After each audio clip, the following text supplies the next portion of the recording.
on Monday, and as expected, Joe Burrow among them. The Bayou Bengal looking to join Billy Cannon as the only Heisman winner in school history. You saw those guys up on our screen, and we move ahead to Ohio State and Justin Fields. He's looking to become the 8th winner in Buckeyes history, which would move them past Oklahoma and Notre Dame, and that would be for most all time.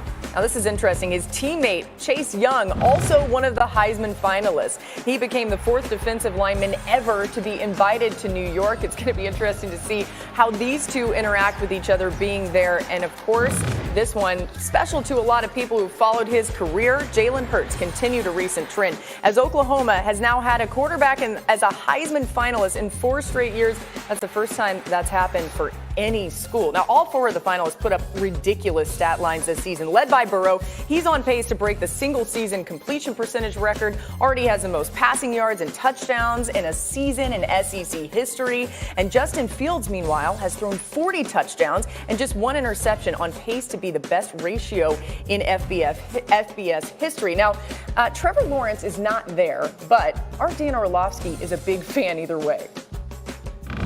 There's no quarterback in college football playing better than the kid at Clemson, Trevor Lawrence. That is. I don't agree with that, but go on. I'll let you keep talking. I love it. Whoa. Burrow's okay. Can't run from it.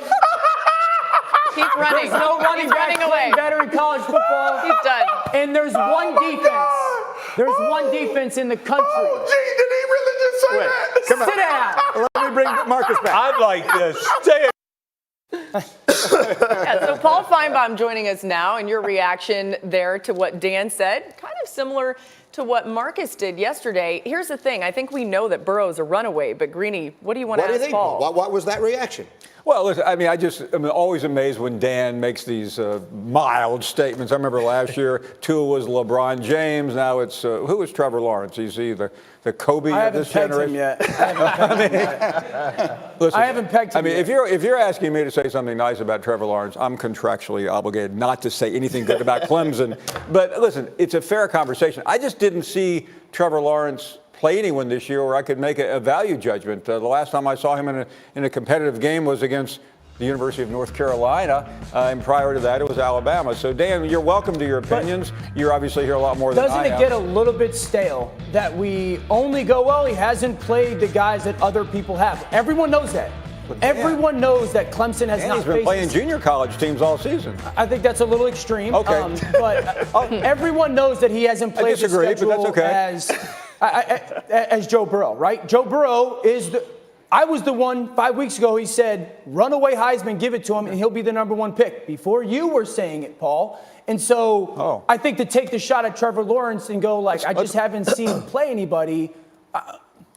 He dismantled Notre Dame and Alabama last year in the playoff. I mean, beat him by 27, beat him by 28. Last year. He's never lost. He hasn't broken a sweat. Having a better season. He hasn't broken a sweat in 4 months. He's having a better year this year than he had last year. Desmond, 1 game to win. Who are you taking? Let me be the voice of reason right here. Please. Let me be the voice of reason. Coming Take it into away. this season, the Heisman Trophy was Trevor Lawrence's to lose. Correct. Everyone loved Trevor Lawrence after he dismantled Alabama's defense.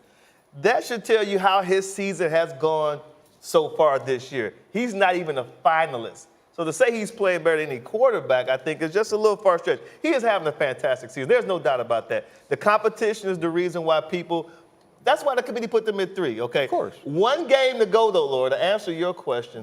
I will have to go with Joe Burrow because Joe Burrow right now is more battle-tested this season. I always liked you. Oh, my God. Anyway, and I think that Joe Burrow has a level of maturity, too, that when you see him play, he understands not only how to throw accurate balls, but he throws his guys open. He showed a lot of athleticism. He showed how tough he is. He takes some shots in the SEC. I mean, he takes some big shots, but he bounces right back up. And then that one play late in the game against Georgia where he had to avoid like 3 defenders, rolled to his right, and threw the ball clear across the field to Justin Jefferson to set up another touchdown. To me, that was such a huge moment.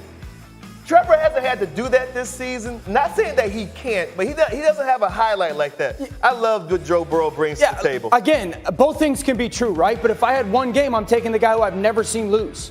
I've never seen Trevor Lawrence lose a football game. I've seen you, a couple weeks ago, Paul, you said that you think that the Alabama dynasty is over. Well, he might be the guy who ended it.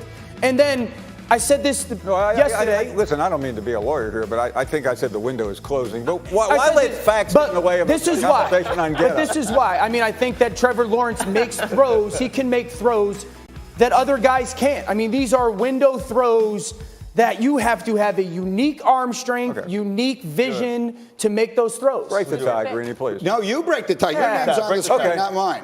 I'm with Desmond. Joe Burrow is football. Come on. It's football. Joey football.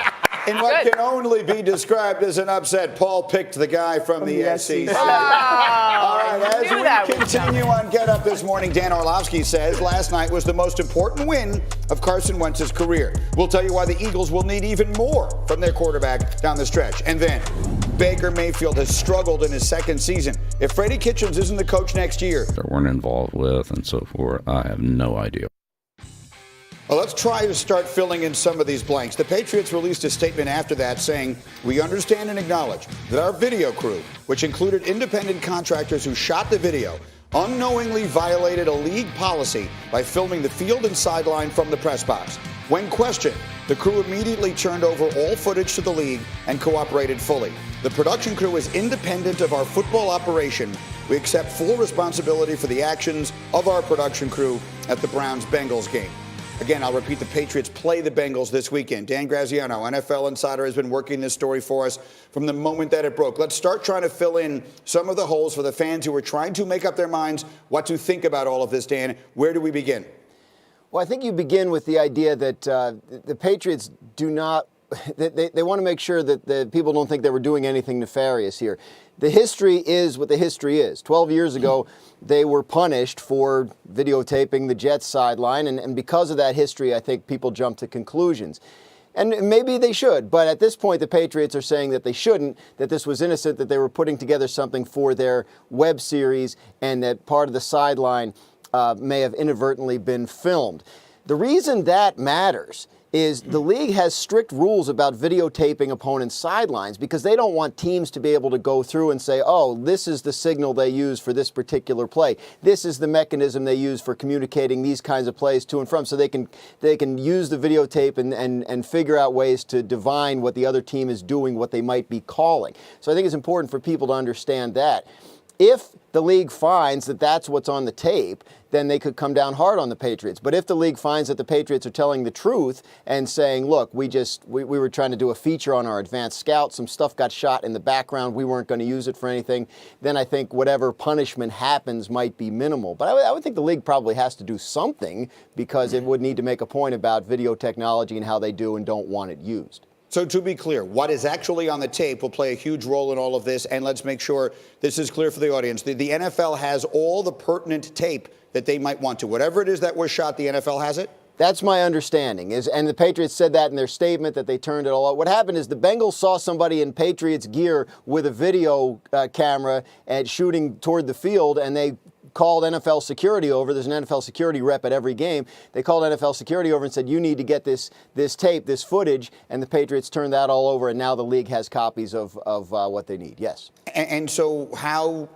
what do we best know about the possibility of a timetable here? What happens next, and how quickly do you expect it to happen?